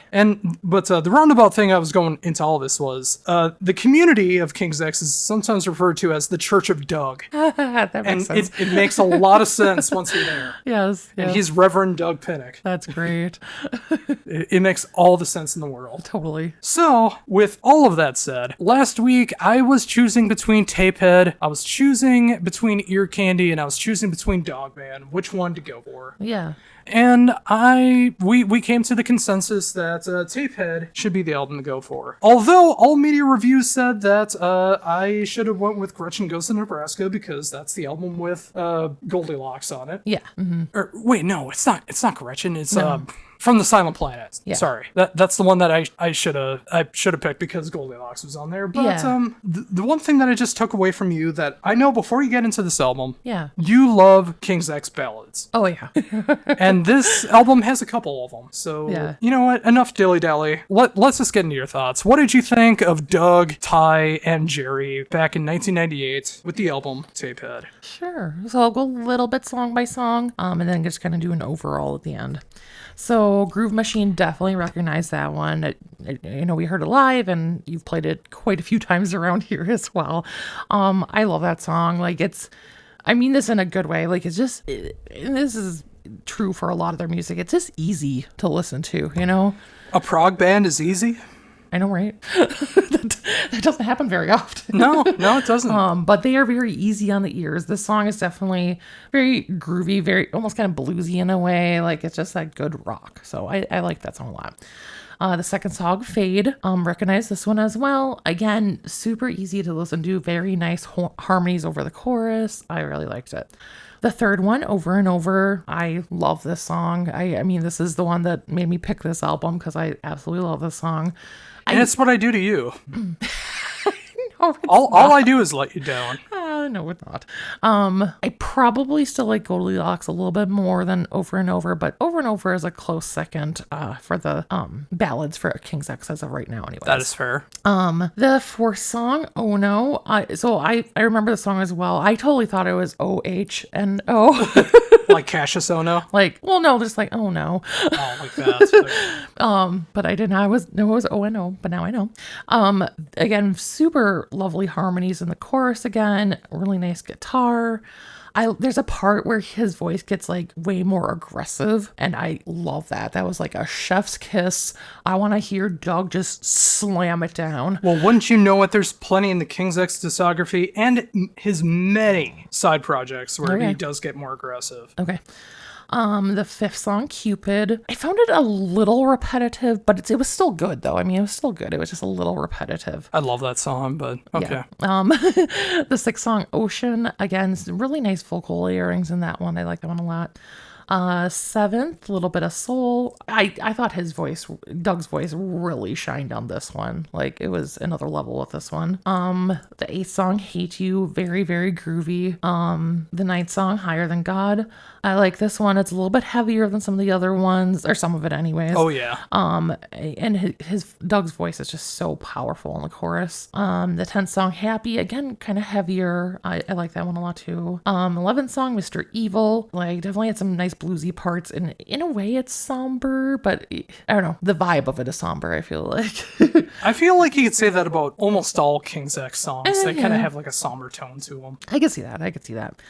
The 12th song, World, definitely fast-paced, super catchy. And then the 13th quote-unquote song, Walter Bellafarkas. I don't know what to say about that one. Well, it's in tribute to a former member of Galactic Cowboys. Oh, okay. That's his name. Okay, that makes sense. But yeah, overall, I love his voice. The ballads are definitely my favorite. You keep saying his as if he's the only one who Doug. sings on When it. I say his, Doug is who I mean. Doug is the man. Well, what about Ty? He does a lot of vocals on this Well, album. and like I said, I love like all the harmonies too and stuff, but I'm referring to Doug when I say his. Okay. Well, I was just asking what you thought of Ty's vocals. But... Oh, he has an amazing voice too, yeah. But yeah, like the choruses are super catchy throughout. But yeah, like I said earlier, like I want to see some like hardcore stuff with Doug. Well, I can deliver on that at some point. Okay. Yeah. So, would you go back to this album? Yeah, I mean, for sure songs. I mean, again, I'm not a super album person. It's very rare that I sit down and like listen to an entire album, but I definitely would put songs from this on many a playlist. Right, I'm just asking you a list of questions here. Okay. Would you go back to King's X? Yes. Is there, you already mentioned the more aggressive side, but is there like anything else that you want to hear from King's X? Like, I mean, I want all their musically? ballads. All their ballads? Mm-hmm. Okay. Mm-hmm. Oh, cool. If you're familiar with King's X, what do you think of Tapehead? Is it a good album? Is it a bad album? What do you think of King's X in general? Are they a good band, or do you just have a horrible opinion on music? Let us know in the comments down below. And if you talk bad about one of my favorite bands, I think a little bit less of you. That's all I'm saying. And you probably hear me shuffling away because we have to spin the choice here. We do. For Accountability 101. What will the Metal Faerie check out next week? I have 10 more albums on here before I go and load up some more. There's always more bands to check out and stuff. And of course, I have you doing this on a weekly basis with bands you've never heard of for the most part. Yeah. Mm-hmm. But, going through a full album like this, what will be coming up next? Here we go. Big money, big money. No whammies, stop! About frickin' time. All right. It is Catatonia. It is. Now, this... Winner! Do you want to go with that album? Yes. You want to go with that album? I do. Okay. Because I was going to ask you what direction that you should be going with. I do.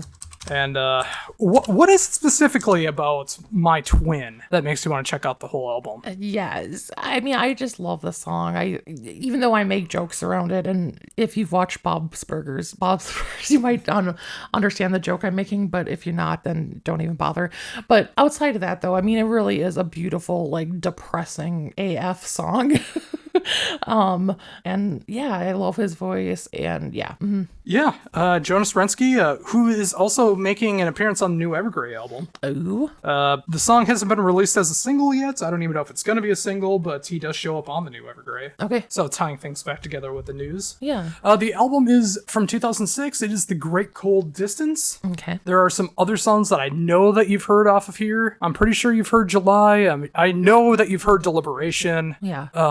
Soil song I think you've also heard as well, but this is probably regarded, at least in modern Catatonia, as the favorite album Yeah. of everybody. This is when they started to get like very, very heavy again without doing Death Doom. Okay. Because for anyone not familiar with Catatonia, they started off as a Death Doom band. They were one of the Peaceville 3, along with Paradise Lost and My Dying Bride. Yeah. Then they became a little more gothic and alternative, and then once they were done experimenting with the alternative side, they decided to go a little bit more proggy when it comes to their gothic metal. Yeah. So it's kind of like progressive gothic metal, Okay. I guess is a way to describe this, because there's a lot of angular riffs going on here, some time signature stuff, but they have a way of making it sound clean, where you Yeah. don't even notice that stuff unless you're a nerd. Yeah. So yeah, we'll be going with Catatonia's biggest album, The Great Cold Distance, and it has probably the biggest song, My Twin, which has over 14 million plays on Spotify.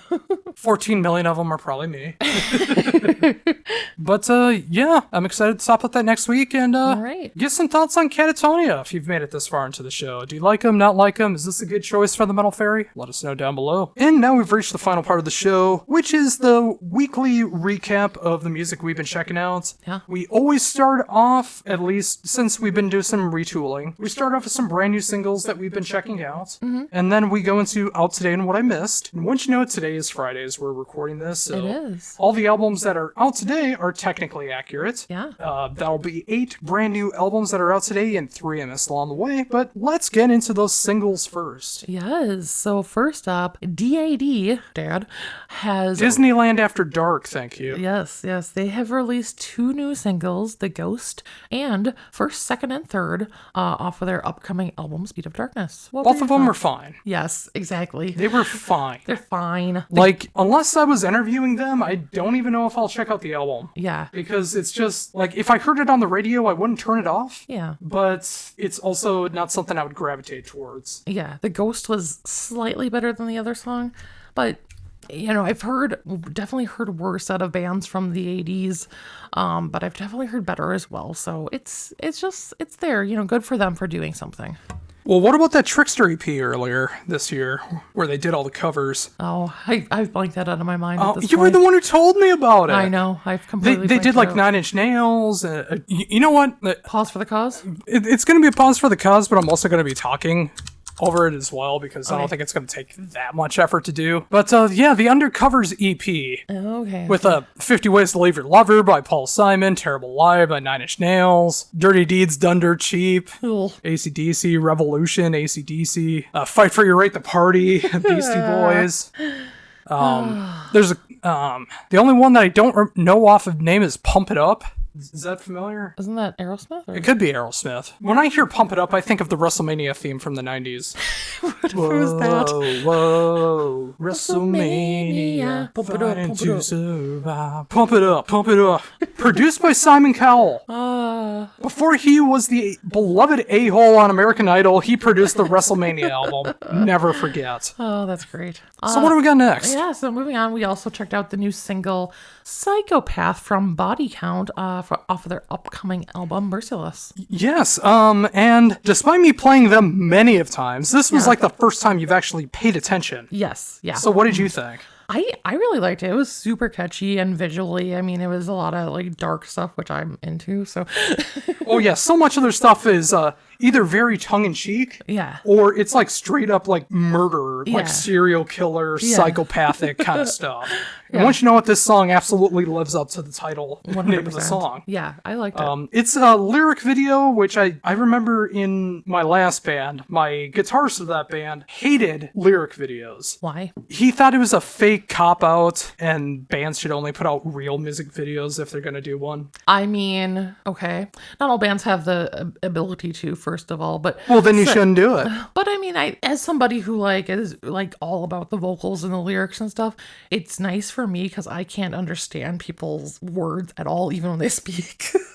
So, having Boy, have I not been dealing with that for the last 11 years. Right. See, And I'd like to think I enunciate well. if you put out a lyric video, maybe we get somewhere. Maybe. But anyways, I love this song, and I think I have to throw Body Counts into Accountability 101 so you actually check out one of their albums. Yeah. I already know which album I want you to check out. Okay. And yeah, I might just throw that on the list. So right. I'm glad you got a little bit of a taste of Body Counts, and hopefully that can lead to some more stuff because I love everything they've done. Oh, good. We also checked out the new single Monsters from Visions of Atlantis off of their upcoming album Pirates 2. Oh, this is the pirate one. Yeah, the pirate one. Mm-hmm. They finally wrote a song about pirates. I know, right? On part 2 of Pirates. Yes. Electric Boogaloo. Yes. Yeah, it was fine. Another one that was just fine. I feel like if I listened to it without seeing the video, I might have enjoyed it a little bit more because this is where I get confused, but go ahead. like musically it's good. I love her voice, I love his voice. But it doesn't, to me, the music didn't sound like a pirate song. Like some of their songs have like been like very piratey sounding in the past. This one did not. So then like, do you need them to go, "You're matey" every time? No. But I mean, when you have like, especially the guys were wearing like the full on pirate gear and stuff, like it's just a little off putting, I felt like. And it's just like, oh, take the silly hat off. That's their whole thing, though. I know, but it's not like... Would you tell Guar to play without the costumes? But I think that the difference for me is that Visions of Atlantis take themselves very seriously, I feel like. And like music-wise, it adds up, but like it just makes it seem corny when they're trying to take it so seriously. Well, they are a very corny and a very cheesy band. Yeah, I mean, you should... Anyone who's never checked out Visions of Atlantis before, know that going into it. Yeah. It's very symphonic, piratey folk metal. Yes. And it's, once you know it, it's all about being on the seven seas. Mm-hmm. And if that's not your bag, and you don't want a serious, quote unquote, serious take on this, Visions of Atlantis is not going to be for you. Yeah. So for anyone that's not familiar before, that's what they do. And again, for me, it was fine. Yeah. Just fine. And then finally, we checked out the new single, None for All, from Zornheim. Or Zornheim. I can't remember which way it's pronounced. Okay. Zorn, you might be checking this out, so tell me which way it is. It's Zornheim or Zornheim. I'd really appreciate it. Yeah. I believe this is the title track off the new album that's going to be coming out. Mm-hmm. They also have a new drummer, Qual, who shows up in the music video. Yeah. They just announced this week that their former drummer had quit, and they replaced him with Qual, who is now in the video, so obviously this happened a bit ago. But yeah, third LP from Zornheim coming up. What did you think of this song? I loved it. Like, vocally, the number one, the ability to switch between clean and harsh is amazing, but like the clean vocals are so nice. I felt like they're just crystal clear and like strong but very unique, and the harsh vocals have this like gusto to them that I absolutely love. The guitar was amazing on the song, like especially the faster part. Like I'm terrible at describing when things are in the song, but I love that. I think you mean in the chorus, maybe when the guitars are like doing like the arpeggios. Yes.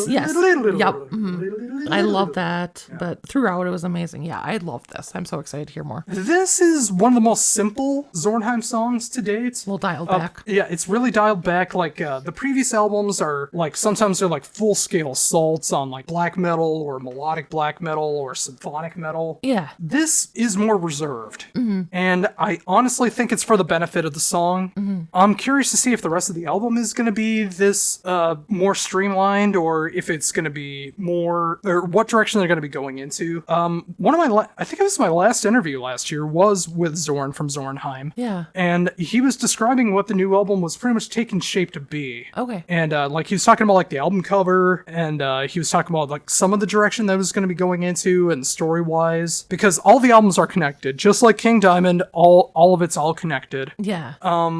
If they're going for a more mainstream, streamlined thing, I think they're gonna be huge. Yeah, I agree. I think this was the direction that they needed to go into. Yeah. And I really like what's going on here. Mm-hmm, absolutely. And you know what else has got me excited?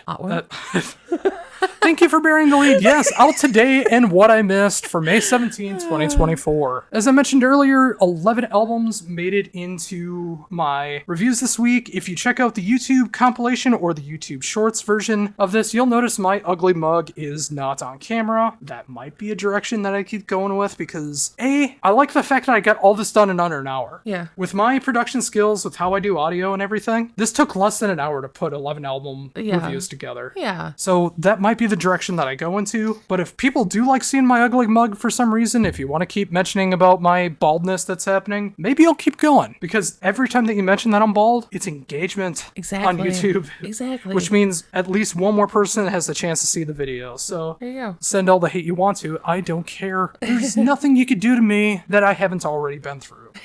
But have you gone through these 11 albums? Well, there's 8 that came out today, technically, and then 3 I missed along the way. We're going to start things off with the sophomore album from the international band from South America and from Europe. It is Ancient Settlers with Oblivion's Legacy. I finally realized why all of the arch enemy stuff was happening in the comparison. Mm-hmm. It is not just because of her vocals. It is because she took over for a guy, just like Arch Enemy. I gotcha. Just like Into Eternity. And no, Into Eternity has Stu Block and the other singer, so they share vocal duties now. So who knows what could happen in the future here. Exactly. This is I think it's a pretty cool combination of melodeath and second wave metalcore. It kind of sounds like Arch Enemy. It does have that Scandinavian melodic death metal feel behind it, but I also hear 2000s metalcore in here at times. Her voice, like she has like this deep scream that she does, but she also has very, very poppy vocals, which is either for you or against you. But what is it for you? Yeah, so the music I thought was super catchy, and her clean vocals, like you said, they are very poppy, very catchy. I like those. My problem was the harsh vocals. They weren't like, I felt like she didn't enunciate very well. It just felt a little... Yes, because when you go into screams and growls, the one thing you're looking for is enunciation. I mean, I think there are a lot of harsh vocals that are way more enunciated than hers are. I know, you're taking the David Vincent of Morbid Angel, formerly a Morbid Angel approach, where a few months back, he did an interview where he talked about how he hates most modern death metal and extreme metal bands because he can't understand a word they're saying. I'm not saying that. I mean, like I said earlier, I can't understand clean vocals, usually what they're saying, but I just felt like it was a little, like, messy sounding. I disagree. I understand. Next up is the sophomore album from Bats with Under the Crooked Claws. This is featuring Ryan and Nick of Municipal Waste, doing some old school Merciful Fate worship with some more of that new wave of British heavy metal and 80s heavy metal kind of stuff going on to it. A little bit of thrash, a little bit of heavy metal, very theatrical, and I think a very, very good album. But what did you think? I liked it a lot. Like you said, very like catchy heavy metal. I felt like the production definitely kind of had that vintage sound to it. It wasn't as like clean cut and modern sounding as a lot of the Do you see how warm it is when they record a 2-inch tape? It just sounds so much better than digital. You are speaking way above my nerdiness. I don't think they actually recorded to analog tape. I was just making that joke. Oh, okay. But yeah, like a lot of the other like newer heavy metal bands have like a more of a modern sound, which I love those too. But this one definitely had that flair of like, 80s sound. Yeah, this sounds like it came out in 86. Yeah. Mm-hmm. And if you're looking for something like that, Bat delivers. Next up, probably the most WTF band this week. Yes. It is the band Botanist with Paleobotany. When you look them up on Metal Archives, you see how many albums that they put out. They almost basically put out an EP or an album every single year, with a couple exceptions. Yeah. And every release has a different lineup to it. But the one thing that really makes them stand out is they refer to themselves as green metal, if you couldn't figure that out by the name Botanist. They really like exploring the herbiculture lifestyle. And the real thing that makes them stand out is there's no guitar in the band at any time. Any album has no guitar. They have a hammered dulcimer, or dulcimer, I forget how it's pronounced, but it's a string instrument that you play. You can either play it with your fingers, but it's usually done with like percussion mallets to kind of create like a resonant tone that you can get from like when you're holding a note on a guitar. Yeah. It's kind of like that. So like when you kind of hear those black metal moments where they're like holding a guitar note, that's like a dulcimer where you're like hitting as fast as you can like that. Or it could be done with your fingers, either way, but it's not a guitar. Yeah. But what did you think of this? Very interesting sounding. I feel like I would need to hear more to really get a good like idea for what they are. Well, you did hear the first song and the first single about like a month or two ago, and you said you really enjoyed it. Yeah, I don't remember. I picked a different song here, and these are the vibes that you got from it. Yeah. But who knows? I might play it again. We'll see. See what happens. Next up, the album that everyone in the metal world is clamoring over, and I think for very good reason. It is Gatecreeper with Dark Superstition. The more that I listen to this album, the more that it is probably the most streamlined album the band has ever done. The song I had you listen to is the heaviest song on the album. The rest of it is a lot more super melodic and kind of mid-tempo. It doesn't really go fast. It doesn't go into doom metal. It's kind of like in between. Yeah. And very, very melodic. But of course, you heard the heaviest song on this album, so that pretty much swayed your opinion on this. Yeah, the song I listened to was just way too straight up death metal for me. I mean, it wasn't bad, but it's just not something I would go back to. Well, it's funny you bring that up because another band that might not be your thing, but it might be for others, is the sophomore album from Godin, the New York City doom metal band, basically the spiritual successor to the band Winter with Veil of the Fallen. I could try to describe this album for you other than saying that, again, it's a spiritual successor to the doom band Winter, but I think you have a better description of this for your own taste. I just thought it sounded very made in my parents' basement. Yeah. Make of that as you will, and form your own opinion. Next up is the brand new 5th album, I believe, from Pallbearer, Mind Burns Alive. And the easiest way I'll put this is, it has the potential to be my album of the year. Doom metal album of the year so far. It's an innovation step for Pallbearer. They're not just doing doom on this album. There's a little bit more variation on it. The vocals are nowhere near as nasally as they've been in the past. They're a lot more throaty, which I think was a good direction to go into. Maybe it's just because his voice has changed over the years. Regardless, I think it sounds better than it ever has. I love the music on here, whether it is the crushing doom riffs, whether they're exploring a little bit more. All of it is undoubtedly devastating as well, and that's what I go to Pallbearer for. And the very first song on this album that I heard, you said was the first Pallbearer song you ever liked. I think so, yeah. But the song that I had you check out was the second single, so what did you think? Yeah, it was very relaxing in like a super somber way. And yeah, puberty did him well. He has a nice voice now, so. Well, right on. Next up, probably the most legendary band on the list this week, it is Pain. Yes, Peter Tägtgren's industrial, electronic, melodic, symphonic metal band with the brand new album I Am. The darkest Pain album by far. It deals a lot with mental health and everything that we've been through in the 2020s. And when you really listen to the lyrics, like, go with the flow, you try telling me that's not about a guy that's like hiding all of his sadness just so no one will ask him what's going on. Yet it's done through electronic and dance, and that's what I love about Pain so much, is there's so many moments that are like meaningful, but when you flip the coin, there's so many tongue-in-cheek and sarcastic moments that are on here. Yeah. Like the song after this talks about genital sucking.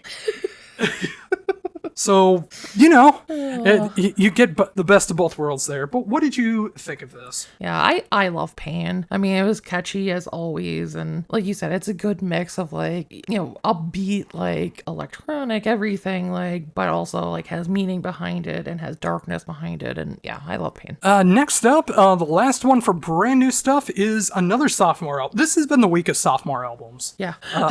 It is the sophomore album from Zombeast, Arizona band who took 18 years to make this album. Jeez. But it is kind of like a conglomeration of Misfits and Danzig mixed with 80s heavy metal and thrash mixed with AFI. It is a horror punk metal album. What did you think of this? Super catchy, vocally definitely trying to sound like Danzig, which is a choice. I think it works. But it does work. It does work, and musically I totally love it. So yeah.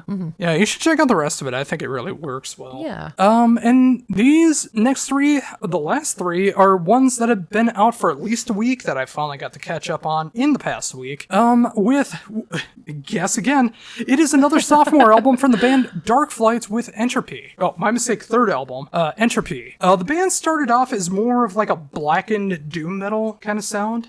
And with every subsequent album, they've gotten more into like the gothic metal, alternative metal kind of stuff. The way that I describe them in my review is is kind of like the middle era of Catatonia. Like everything like songs like For My Demons or any song off of Last Fair Deal Gone Down or Viva Emptiness. You'll love what's going on with Darkflight. But did you? I did like it. Like, it's very mellow, but definitely has the depth to it, and I really love his voice. So. Some really good stuff coming out of Bulgaria. Yeah. Next up is a sophomore album once again. This is the one I was thinking of. It is Hybrid Nightmares with Woeful Inertia. They refer to themselves as extreme progressive metal, which I totally understand because throughout the album I hear moments of like Cradle of Filth and Debbie Borgir on the black metal side. I also hear moments of like Niavoscaris or even a newer band, or well, newer to a lot of people in 2024 with In Vain, where they have a lot of proggy moments on there, a lot of more epic moments that are going on. Might be for some people, might not be for others. Where did you fall on this? I liked it. Like, it's catchy, but super peculiar because it is such an odd mix of black metal with like other things and stuff. So I definitely want to hear more to get like a good feel for them. But yeah, it was good. Right on. And finally, we end on the third album from Yours Palais, or how do you say that in French? I think Je Parlais. Je Palais, which means Pale House, was it? I think so, yeah. Yeah, or Pale Houses, one of the two. Yeah. With Dissolution. This is an interesting mix of like black metal, gothic metal, post-rock, hardcore. It's a conglomeration of a lot of different styles, but I also don't understand a lick of what's going on here because I don't speak French, but I really hear a lot of emotion throughout this album, musically and through the vocal performances. Mm-hmm. I hear a lot of emotion on this. Well, what did you think? I like this one as well. Like, again, it's another one that has a very interesting mix of like black metal, symphonic metal, other things. Like, it's a nice mix. So overall, it was a pretty good week for you, right? I mean, no real duds on here. Not really, yeah. The only thing close to that was like Gate Creeper, but that's only because that's not your style. And Godin, being man and Bowden, yeah. So kind of in the middle, but yeah, exactly. Yeah, so that's everything that I've checked out over the past week, and this officially hits over 200 albums I reviewed this year. Nice. Or 404 if you include the video versions. Yeah. Or wouldn't you know it's even 606, I believe, if you count me reviewing these on the podcast as well. Talking about them 3 times each, so I think that's 606 albums. Well, reviews. Yes. Yeah, talking about albums 3 times, but we are coming dangerously close to June 2024, which means we're almost into the halfway mark of my calendar year for music in 2024. Mm-hmm. I know for some people it's like, hey, that's only the beginning of the 6th month. Why would you already talk about halfway through? Well, first of all, I only count music from January through November. Yeah. If you put out music in December, you suck and you don't want people to check out your music. So I pretty much disregard almost everything that comes out in December. Yeah. So that's 11 months. And I could either wait till July to start talking about this stuff or do it in June. So we're doing it in June. All right. So basically, we're covering 11 months worth of music throughout the year, and in December, we'll do our best ofs, and we'll talk about the best of all the stuff that we've enjoyed in the year. But pretty soon, we'll be doing our favorite albums of the first half of 2024 by my direction. So I'm very curious to see what'll be on there. Mm-hmm. I have a list running of all 202 albums I've covered. Yeah. I'll be releasing that to the public once we do our best ofs for the halfway mark of the year. Mm-hmm. That'll be fun to do, but this pretty much does it for episode 45 of... 45. So few people are going to get that reference as I well. But episode 45 of the Heavy Debriefings podcast, a very emotional episode. Yeah. If you made it past me basically pouring my soul out, I commend you, and I thank you for doing so. I can also just see the views plummeting once I start to cry, but we'll see what happens. But it felt good to get that out. Yeah. Even if I'm starting to feel bad again, whatever. But glad I made it through the show. I think we covered a lot of good ground. Come back next week when we talk about the albums for May 24th, 2024, and Out Today and What I Missed. Catatonia's The Great Cold Distance. Maybe a theme next week. Maybe we won't, because this show's almost 2 hours in and of itself without even having a theme. That's true. We'll see what happens. Yeah. But until next week, for the Metal Faerie, this is Josh Runquist for the Heavy Debriefings podcast saying, embrace the skullet. This has been the Heavy Debriefings podcast. Thank you for tuning in. Make sure to follow Heavy Debriefings on all your favorite social media sites: Facebook, Instagram, YouTube, and Threads. And of course, heavydebriefings.weebly.com for all of your Heavy Debriefings needs. Also check out the Metal Faerie at facebook.com at the Metal Faerie. Until next time.